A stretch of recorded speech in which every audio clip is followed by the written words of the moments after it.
真侪点头广告也是社区，拢会当看到用呆呆来号名。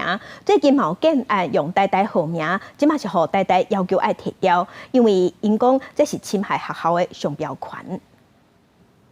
一个建案要请大家眼光都有一个响亮的名，啊，毋过伫台北市都市后来即个豪华主题最近就因为伊的名有呆呆，就互学校发函要求移除呆呆字样。应该比较开放一点，因为它可能就是这个区域啊，人家就是说看到这个名字，最起码他知道离台大这个区域比较近。国人认为建案的名是方便大家会记哩，或者是乡镇附近地标尔。也有人认为，若学校有商标权，确实应主张权益要求提掉。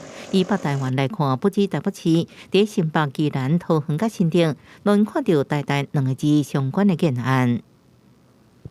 第一个是它的知名度高，可能感觉上可以提升这个建案它的这个质感的这样子的感觉。它如果说可以绑上这个地名的话呢，也可以表示说我这个建案的所在地就在什么地方。当然也是提醒，就是如果说是侵害这个商标权的话呢，还是会有一些相关的一些法规需要来做一些厘清。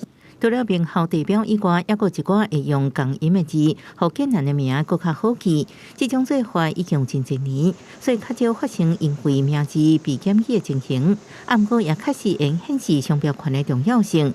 学校回应，呆呆有著名商标，无论任何类别，拢无应该伫无经过同意的情形之下来使用。所以未来新建案可能爱阁想其他的号名方式，才避免争议。记者综合报道。